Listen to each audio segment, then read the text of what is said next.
Today, I'm going to show you why it is not only possible, but it's the right thing to do to believe that we can eradicate poverty within our lifetime. I'm an economics student. When I say economics, you probably think of words like inflation, like money supply. But economics is the study of people, study of human behavior, and its relationship with scarce resources and how they're allocated. When I first came to academia, as somebody who's done service in 4 countries, I came with a deep desire, with a very, very important curiosity to look at the poor and see what economics had to offer for them. I came to academia looking for the smart way to think about eradicating global poverty. What I found was that for many years, we had confused the economics of the poor with poor economics. Maybe because the poor have so little purchasing power, there's so little profits to be made off of them. We've thought that it's not interesting to learn from them. Or maybe because their contribution to the global economy is small in terms of dollars. We've thought that it's not important to learn from them.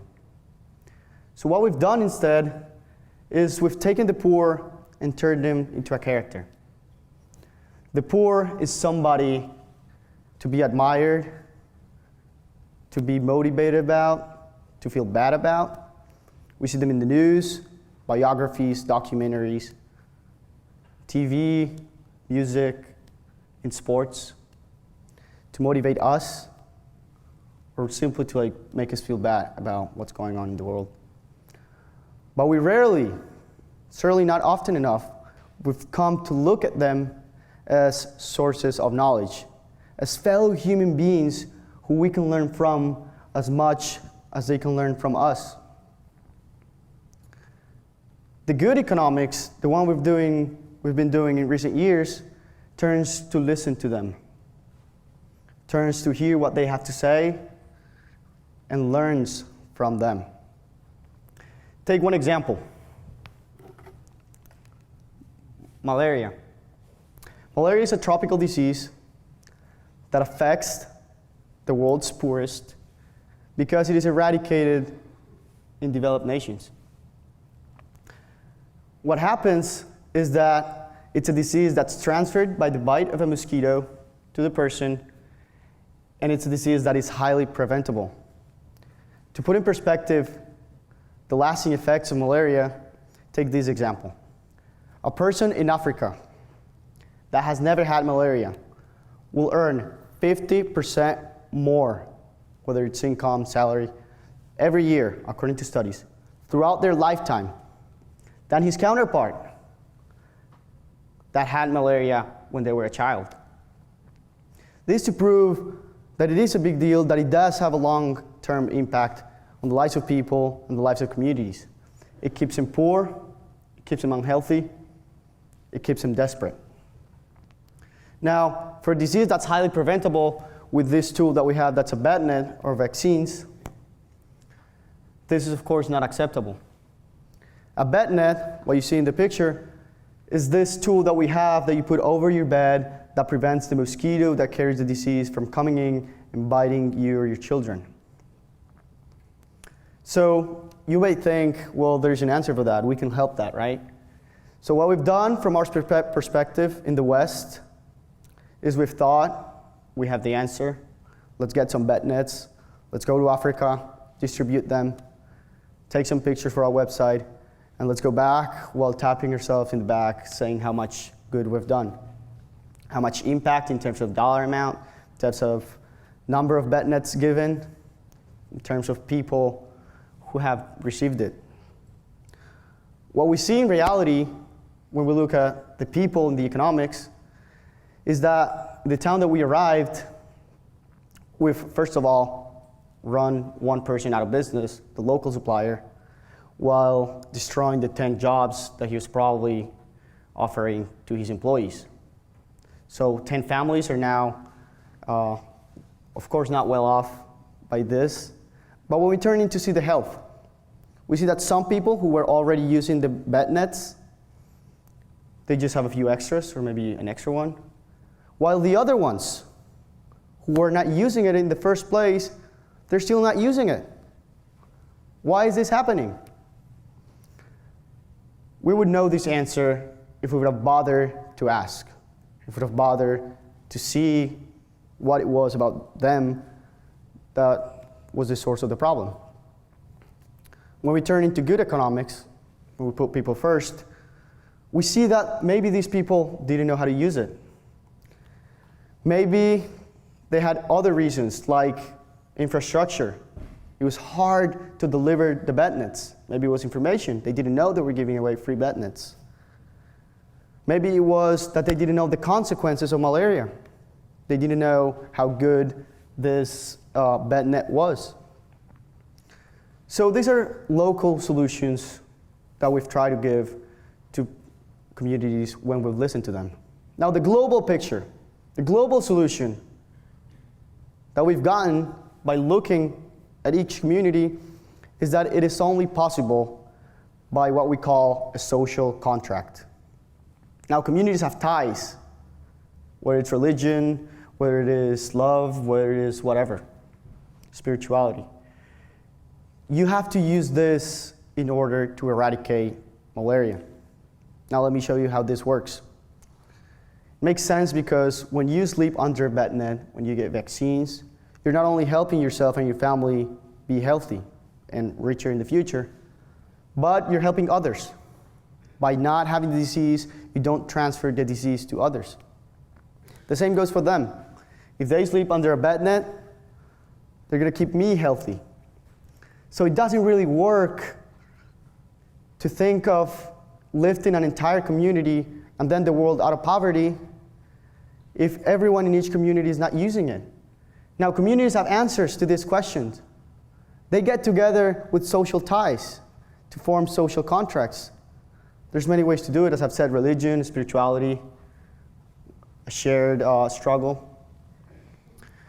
So the role of the West, of developed nations, of us who want to help, is not to throw bed nets to them, it's not to throw money to them, it is to empower them.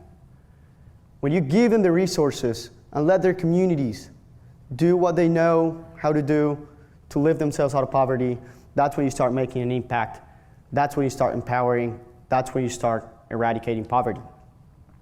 You remove them from this poverty trap that's called malaria. Now, talking about empowering, the best way to think of it is with microloans.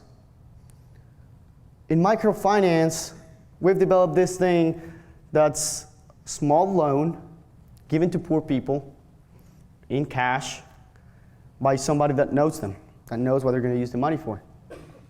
This has two purposes.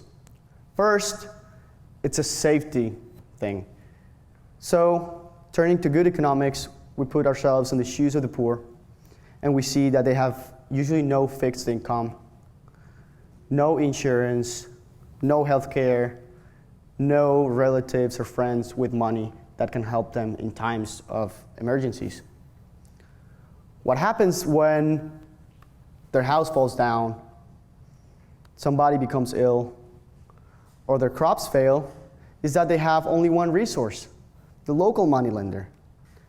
Now, the local moneylender is somebody that deals with desperate people, desperate, uneducated, poor people. And in reality, we see that these people become trapped in the local moneylender's loan because the interest is as high as the local moneylender wants it to be, and the payments are just how he wants them to be. There's no bargaining here because people are so desperate. This turns again into violence because that's the only way the moneylender has to enforce the payment. So when you're there giving loans to poor people, first of all, you're helping them keep their focus and their energy on what matters. If your son is sick, you need to care for their health, not for what's going to be in your plate tonight. If your crops fail, you need to find out what went wrong. You need to get back to fixing it. You don't need to be looking out for cash to solve your daily needs of food and shelter. So when we provide these microloans, we're not only helping each person, but we're helping the entire community get together by removing, for the most part, violence. Now, this is very important because we provide them with a safety net, and the safety that involves knowing that you're going to have somewhere to sleep and something to eat. But there's a better part of microloans. It's a more inspiring part. It's a part where you see women like this one, where you see people with huge potentials to do great things for their economy, their communities, and their world. This story I like a lot. It comes from a microloan website, Kiva. It's from this woman that she was in a community and she wanted to make orange juice. Since there was no employment, she decided to sell the orange juice she made. Now, this is not a great thing as it sounds right now, because orange juice, anybody in her community could make orange juice. What's about this woman that is so special? It's not her education, it's not her training, maybe not her talent in sports. She was very good at bookkeeping. She was very organized, she liked to do math. She was the ones that were very, very focused on getting all the accounts right. She was also, and this is the reason for her success in my opinion, she was very good at packaging them, at making them look good, making them look healthy, making them look sanitary. And as you can see in this amazing picture, she's a woman that had the power to influence others, to lead others. So before, she was stuck in the trap that she could only produce 20 liters a week. Now, with the loan plus training that she requested, Kiva and another agency provided her with the ability to expand. Now she produces 200 liters a week. This is one story of a woman whose life changed, but she employed about 10 to 12 other people whose life changed too. And it's not only in their community, but across other communities, because she has now empowered by inspiration other women, other poor people to believe that their dreams can come true, no matter your education, your background, or any other limitation, cultural or racial you may have. The world is getting better. The world is getting better. Child mortality has been cut in half since the 1990s. Life expectancy has nearly doubled. And more people, more children, have access to education, healthcare, technology, investment than ever before. As Bill Gates used to say, I'm an optimist, but I'm an impatient optimist. Things are getting better, but they're not getting better fast enough and for the right kind of people. And that's why we need to believe that we can eradicate poverty within our lifetime. I think it's amazing. When I came to academia, after only a couple of years of studying, I did understand what it was about the poor. That is not only the right thing to do to see other human beings as equals. It's not only the right thing to do to see them as people who we share this world with. But how amazing is it that economics, science has proven that this is what works with lifting the world out of poverty.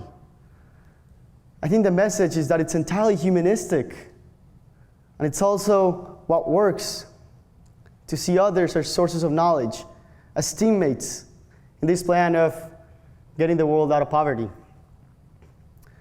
This is how we're going to eradicate world poverty within our lifetime. This is how economics is helping. This is how economics is shaping tomorrow. Thank you.